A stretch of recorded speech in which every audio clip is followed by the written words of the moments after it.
Pada kesempatan pagi ini, kami dari kelompok 11 ingin merasum buku yang berjudul Analisis Data Penelitian dengan Statistik untuk memenuhi tugas tersebut. Sebelum itu kami ingin memperkenalkan diri. Perkenalkan, nama saya Lydia Trutami yang akan membacakan buku ini di bagian bab 1 dengan judul Statistik dan Penelitian. Perkenalkan, nama saya Emiani. Di sini saya akan membacakan bab 2 yang berjudul Data Penelitian. Perkenalkan, nama saya Dewi Tiarma. Di sini saya akan merespon bab 3 yang berjudul Analisis Data dengan Statistik. Baiklah, untuk mengefisienkan waktu, saya akan memulainya terlebih dahulu. Yang pertama bab 1. Bab 1 dengan judul Statistik dan Penelitian. Di dalam buku ini dibagi menjadi beberapa sub bagian. Yang pertama saya akan bacakan pengertian statistik. Statistik adalah suatu kumpulan angka untuk menerangkan sesuatu, baik angka yang masih acak maupun angka yang sudah tersusun. Namun sejauh itu, statistik itu berasal dari bahasa Latin, yaitu status, yang artinya adalah negara atau untuk menyatakan hal-hal yang berhubungan dengan ketatanegaraan. Statistik. Pembagian statistik ini dibagi menjadi dua bagian. Yang pertama ada pembagian statistik berdasarkan cara pengolahan datanya. Di bagian ini pun dibagi menjadi dua, yaitu statistik deskriptif dan statistik inferensi. Apa itu statistik deskriptif? Statistik deskriptif adalah bagian dari statistik yang mempelajari cara pengumpulan dan penyajian data sehingga mudah dipahami. Lalu ada bagian statistik inferensi. Statistik inferensi atau statistik induktif adalah bagian statistik yang mempelajari penafsiran dan penarikan kesimpulan yang berlaku secara umum dari data yang tersedia. Lalu kemudian yang kedua adalah pembagian statistik berdasarkan bentuk parameternya. Itu pun dibagi menjadi dua, yaitu statistik parametrik dan statistik non-parametrik. Statistik parametrik adalah bagian statistik yang parameter dari populasinya mengikuti suatu distribusi tertentu, seperti distribusi normal dan memiliki varian yang homogen. Lalu ada statistik non-parametrik. Statistik non-parametrik adalah bagian statistik yang parameter dari populasinya tidak mengikuti suatu distribusi tertentu dan memiliki distribusi yang bebas persyaratan dan variannya tidak perlu homogen. Lalu ada bagian C, fungsi statistik. Fungsi statistik ini dibagi juga menjadi 4 bagian. Yang pertama ada bank data, yang kedua ada alat quality control, yang ketiga ada alat analisis data, dan yang keempat ada pemecahan masalah dan pembuatan keputusan. Lalu di bagian sub D itu ada pengertian penelitian. Dalam Kamus Besar Bahasa Indonesia, penelitian diartikan sebagai pemeriksaan yang teliti dan kata penyediakan diartikan sebagai pemeriksaan atau pengusutan, dan kata menyelidiki sebagai memeriksa dan teliti. Lalu di bagian penelitian, kalau diterjemahkan lagi secara riset, penelitian adalah penyaluran rasa ingin tahu manusia terhadap sesuatu masalah dengan kelakuan tertentu, seperti memeriksa, menelaah, dan mempelajari secara cermat dan sungguh-sungguh, sehingga diperoleh sesuatu, seperti mencapai kebenaran dan memperoleh jawaban atas masalah, pengembangan ilmu pengetahuan, dan sebagainya. Lalu kita masuk ke bagian kelima, yaitu jenis-jenis penelitian. Jenis-jenis penelitian itu dibagi lagi menjadi 7 bagian. 7 bagian. Yang pertama ada jenis penelitian berdasarkan hasil alasan yang diperoleh. Itu dibagi lagi menjadi 2, yaitu penelitian dasar atau basic research. Dan yang kedua ada penelitian terapan, itu ada applied research. Yang kedua ada jenis penelitian berdasarkan bidang yang diteliti. Berdasarkan bidang yang diteliti, penelitian dibagi juga menjadi 2 bagian. Yang pertama ada penelitian sosial, yang kedua ada penelitian eksakta. Lalu di bagian ketiga ada jenis-jenis penelitian berdasarkan tempat penelitian. Berdasarkan tempat penelitian ini pun dibagi lagi menjadi 3, yaitu penelitian lapangan, yang kedua ada penelitian kepustakaan, yang terakhir ada penelitian laboratorium. Lalu yang keempat ada jenis penelitian berdasarkan teknik yang digunakan. Di sini juga dibagi menjadi dua, yaitu penelitian survei atau survei research, dan yang kedua ada penelitian percobaan, eksperimen research. Lalu yang kita masuk yang kelima adalah jenis penelitian berdasarkan keilmiahannya. Itu dibagi lagi menjadi dua bagian. Yang pertama ada penelitian ilmiah. Lalu itu di dalam penelitian ilmiah itu, mutu ilmiah, suatu penelitian ilmiah itu diukur dengan kedua kriteria, yaitu kemampuannya untuk memberikan pengertian tentang masalah yang diteliti sehingga jelas, lalu kemampuan untuk meramalkan. Ciri-ciri penelitian ilmiah itu, pertama ada purpose fans, dan yang kedua ada rigor, yang ketiga ada testability, keempat ada trackability, yang kelima ada objectivity, dan yang keenam ada generalizability. Yang ketujuh ada precision, yang kedelapan ada parsimony. Yang kedua adalah yang tadi kan kita jelaskan kan kalau penelitian itu diukur dari dua kriteria, dan berdasarkan penelitian dibedakan menjadi dua jenis. Yang pertama itu kan penelitian ilmiah, dan yang kedua adalah penelitian non ilmiah. Penelitian non ilmiah adalah penelitian yang dalam pelaksanaannya tidak menggunakan metode atau kaidah-kaidah ilmiah. Yang berikutnya yang keenam adalah jenis penelitian berdasarkan bidang ilmu. Itu dibagi lagi menjadi penelitian bisnis, kedua penelitian komunikasi, yang ketiga ada penelitian hukum, yang keempat ada penelitian pertanian, lalu yang kelima ada penelitian ekonomi. Lalu jenis yang ketujuh adalah jenis penelitian berdasarkan tingkat eksplanasinya. Berdasarkan tingkat eksplanasinya, penelitian juga dibedakan menjadi tiga jenis. Yang pertama ada penelitian deskriptif, yang kedua ada penelitian kooperatif, yang ketiga ada penelitian hubungan. Penelitian, tujuan penelitian secara umum itu mempunyai empat tujuan utama. Yang pertama itu tujuan eksploratif, lalu ada tujuan verifikatif, ketiga ada tujuan developmental, yang keempat ada tujuan penulisan karya ilmiah. Lalu kita lihat lagi peranan penelitian. Peranan penelitian itu yang dimaksud adalah penelitian itu mempunyai peran. Perannya seperti apa? Yang pertama untuk memecahkan permasalahan. Yang kedua untuk memberikan jawaban atas pertanyaan-pertanyaan dalam bidang yang diajukan.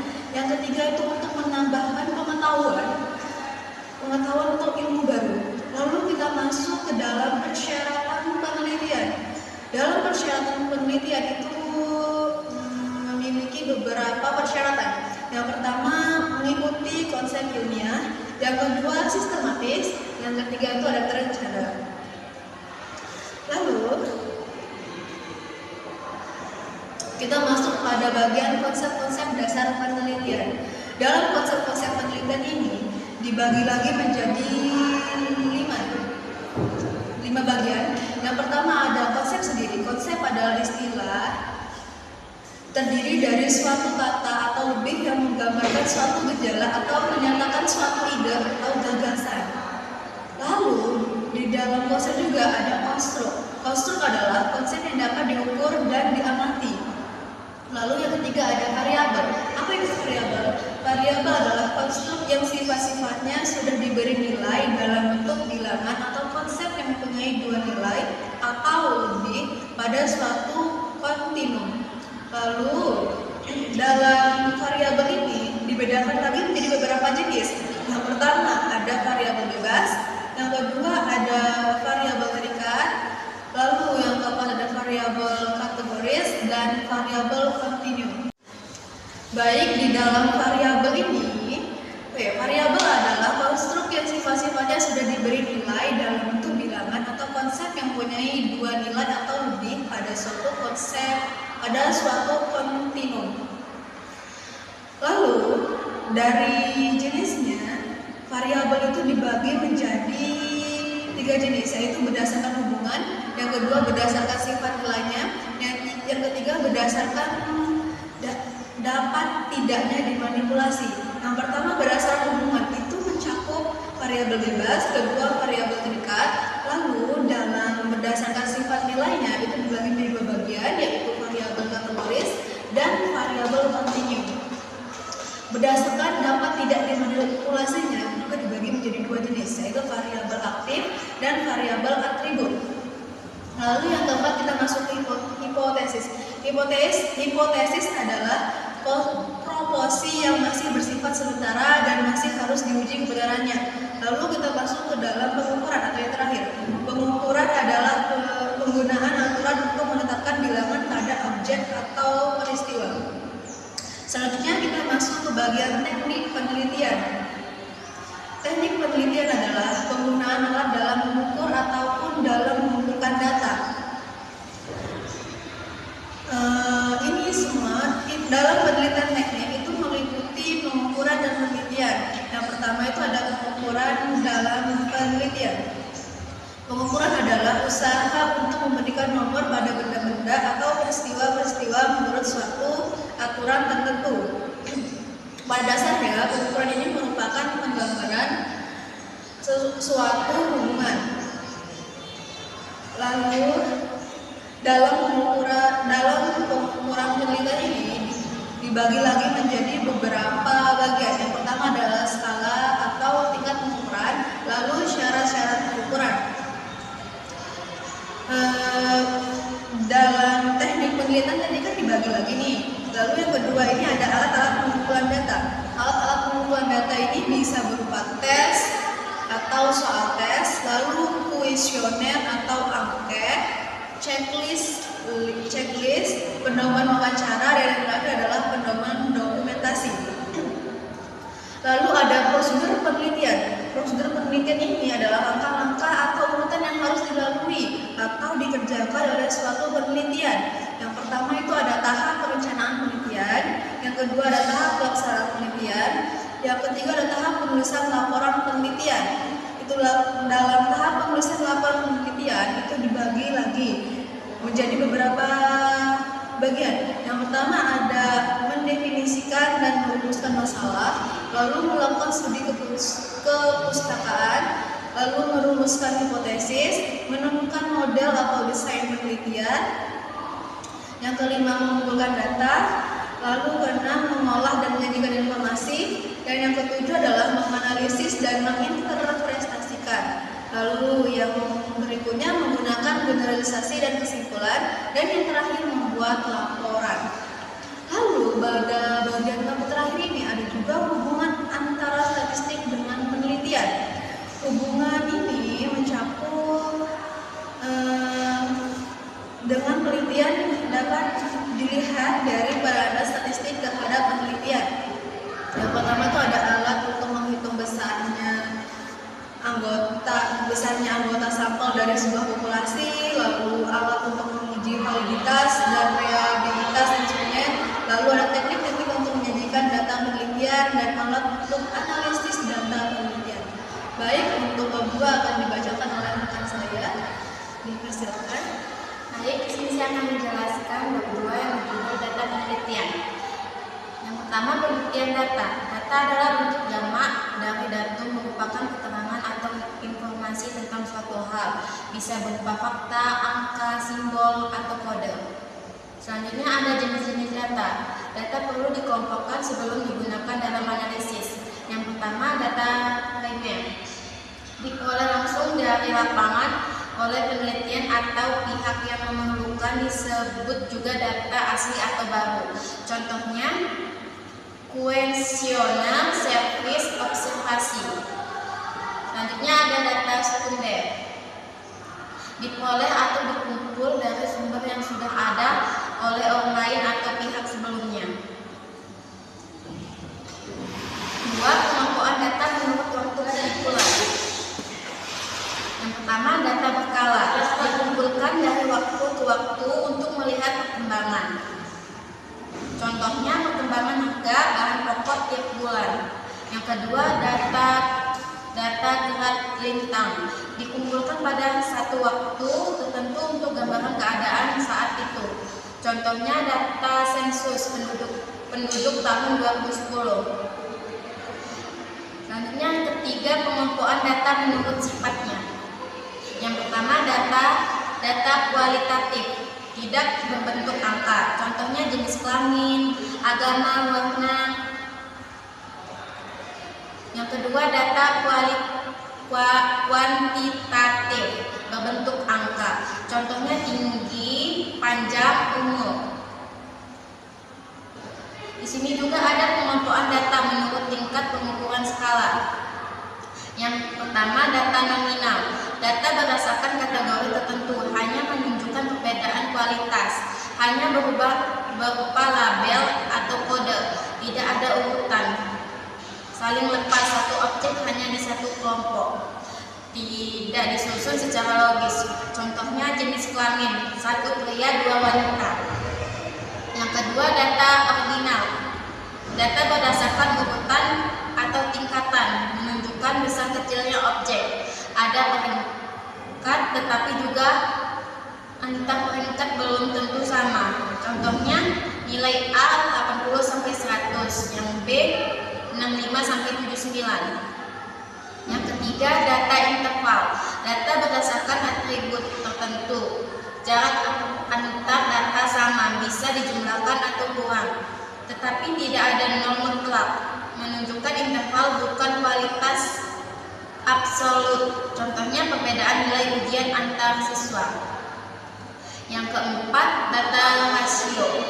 Memiliki semua ciri nominal, ordinal, interval, atau nol mutlak. Angka menunjukkan ukuran sebenarnya, bisa membandingkan rasio. Misalnya B nilainya 1,5 kali nilai A.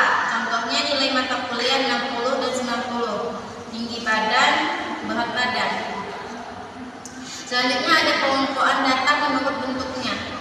Yang pertama, data kategori. Data hasil mengklasifikasikan atau pengulangan. Umumnya berupa data nominal dan ordinal. Contohnya jenis kelamin, tingkat pendidikan, jenis pekerjaan. Yang kedua, data numerik. Data hasil penghitungan atau pengukuran.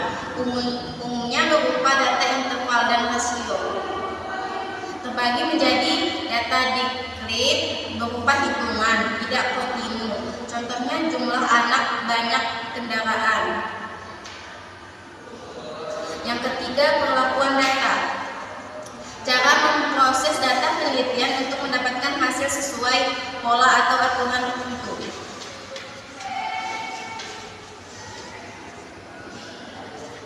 Di sini juga ada pengumpulan data. Pengumpulan data dimaksudkan pencatatan peristiwa atau karakteristik dari populasi penelitian. Metode pengumpulan, observasi, pengamatan, langsung melihat ke lapangan atau laboratorium. Penelusuran literatur menggunakan data atau laporan dari penelitian sebelumnya. Pengamatan tidak langsung.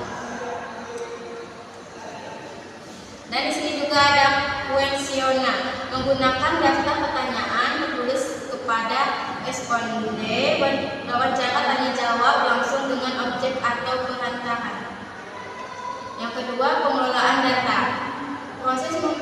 Proses memproses data ringkasan atau angka dengan cara atau rumus tertentu. Tahap pertama, editing, pengecekan dan perbaikan data yang dikumpulkan agar logis, tidak mengganggukan dan bebas kesalahan. Yang kedua, coding, pemberian kode pada tiap data agar dikelompokkan dalam kategori yang sama. Kode merupakan angka atau huruf sebagai penunjuk identitas informasi yang akan dianalisis. Yang ketiga, tabulasi, penyusunan data ke dalam tabel sesuai kode dan analisis, membutuhkan ketelitian agar tidak terjadi kesalahan, terutama tabulasi silang. Baik, saya kembalikan ke moderator. Baik, terima kasih. Disilakan. Baik, di sini saya akan membacakan bab 3, yaitu analisis data dengan statistik. Pengertian analisis data. Analisis data pada dasarnya dapat diartikan sebagai berikut. Yang pertama, membandingkan dua hal atau dua nilai variabel untuk mengetahui selisihnya atau rasionya, kemudian diambil kesimpulannya. X min Y sama dengan selisih X atau Y sama dengan rasio.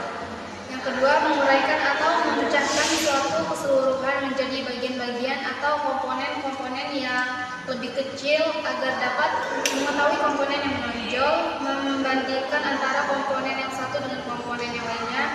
Yang ketiga, membandingkan salah satu atau beberapa komponen dengan keseluruhan. Yang selanjutnya, memperkirakan atau dengan menentukan besarnya pengaruh secara kuantitatif dari perubahan suatu atau beberapa kejadian terhadap suatu kejadian lainnya.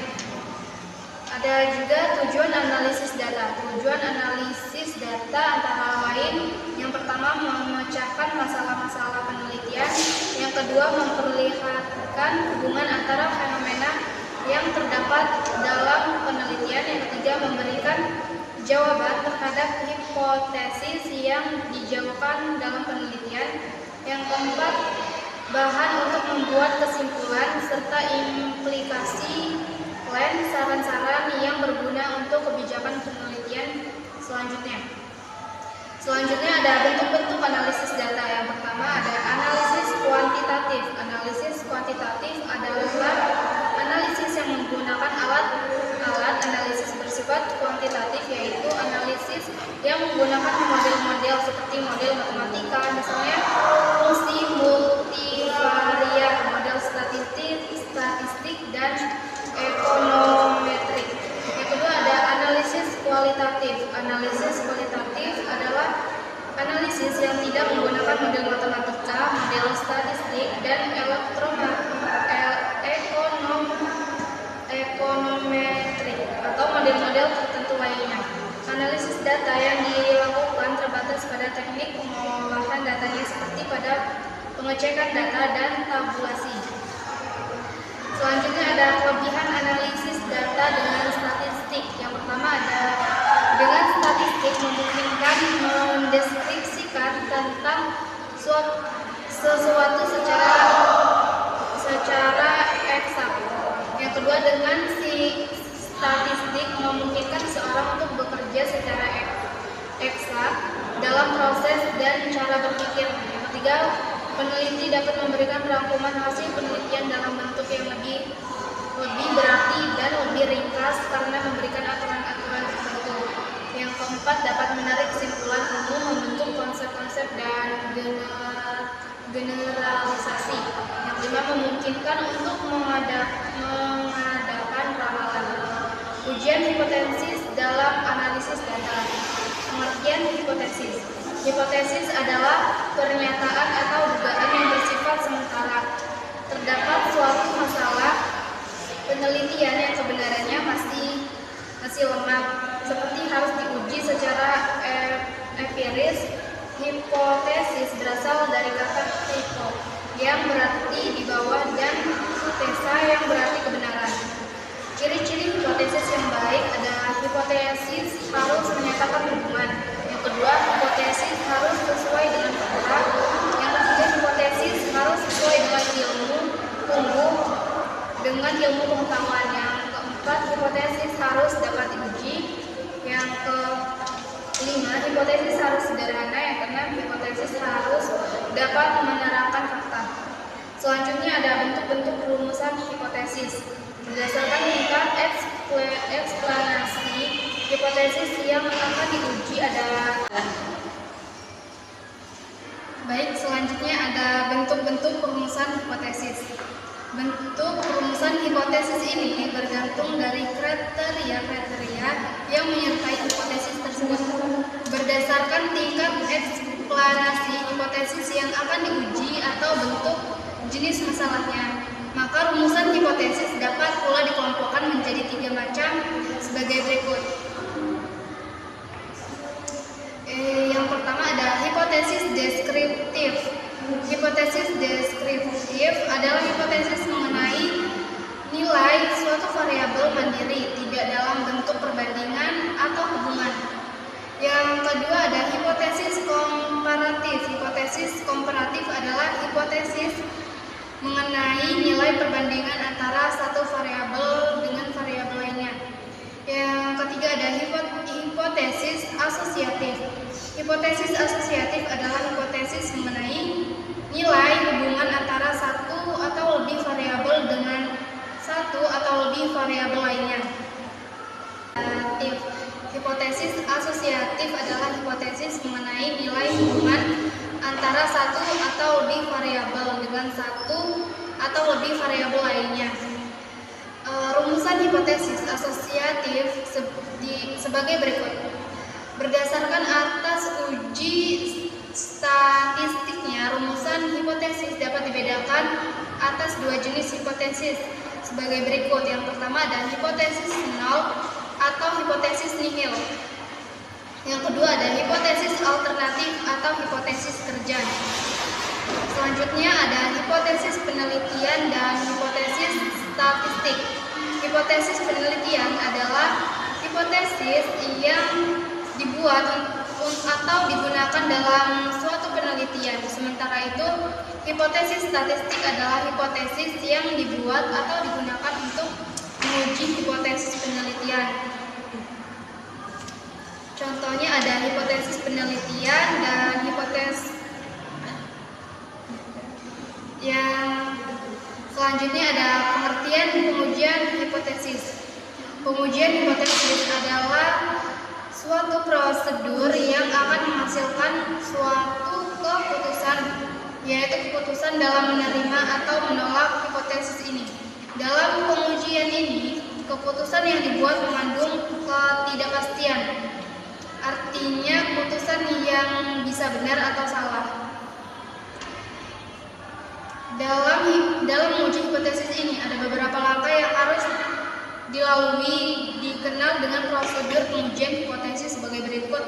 Yang pertama ada menentukan formulasi hipotesisnya, yang kedua ada menentukan taraf nyata dan nilai tabel.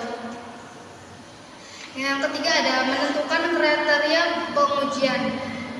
Yang keempat ada melakukan uji statistik. Yang kelima ada membuat kesimpulan. Membuat kesimpulan ini merupakan penetapan keputusan dalam hal penerimaan atau penolakan hipotesis nol sesuai dengan kriteria penguji. Selanjutnya ada jenis-jenis pengujian hipotesis. Yang pertama, berdasarkan arah atau bentuk formulasi hipotesisnya. Berdasarkan arah atau bentuk formulasi hipotesisnya, pengujian hipotesis dibedakan atas 3 jenis sebagai berikut. Yang pertama, pengujian hipotesis dua pihak atau two-nil test. Yang kedua, pengujian hipotesis pihak kiri atau sisi kiri. Yang ketiga ada pengujian hipotesis pihak kanan atau sisi kanan. Selanjutnya berdasarkan jenis parameternya. Yang pertama pengujian hipotesis tentang rata-rata. Yang kedua pengujian hipotesis tentang proporsi. Yang ketiga pengujian hipotesis tentang varian. Selanjutnya berdasarkan jumlah sampelnya. Berdasarkan atas ukuran sampelnya, pengujian hipotesis dapat dibedakan atas dua jenis sebagai berikut. Yang pertama penguji hipotesis sampel besar, yang kedua pengujian hipotesis sampel kecil. Selanjutnya berdasarkan jenis distribusinya. Yang pertama pengujian hipotesis dengan distribusi Z. Pengujian hipotesis dengan distribusi Z adalah pengujian hipotesis yang menggunakan distribusi Z sebagai uji statistik. Yang kedua, pengujian hipotesis dengan distribusi T atau T-student. Pengujian hipotesis dengan distribusi T adalah pengujian hipotesis yang menggunakan distribusi T sebagai uji statistik. Yang ketiga, pengujian hipotesis dengan X kuadrat atau Chi kuadrat. Pengujian hipotesis dengan distribusi X kuadrat adalah pengujian hipotesis yang menggunakan distribusi X kuadrat sebagai ujian statistik. Yang keempat, pengajian hipotesis dengan F atau F ratio. Selanjutnya berdasarkan tingkat eksplanasinya. Yang pertama, penguji hipotesis hubungan atau uji hubungan. Penguji hipotesis hubungan adalah pengujian hipotesis untuk mengetahui adanya hubungan antar sejumlah gejala atau variabel. Yang kedua, pengujian hipotesis prediksi. Pengujian hipotesis prediksi adalah pengujian hipotesis untuk mengetahui apakah suatu gejala atau variabel dapat digunakan untuk memprediksikan gejala-gejala atau variabel yang lainnya. Yang ketiga, pengujian hipotesis beda atau uji komparatif. Yang keempat ada pengujian hipotesis deskriptif. Selanjutnya ada kesalahan dalam pengujian hipotesis. Dalam pengujian hipotesis ini, kesimpulan yang diperoleh hanyalah beberapa penerimaan atau penolakan dari hipotesis yang telah diajukan dan tidak berarti bahwa kita telah membuktikan atau tidak membuktikan kebenaran hipotesis itu. Baik, itulah hasil membaca kami mengenai buku analisis data penelitian dengan statistik untuk bab 1, bab 2, dan bab 3.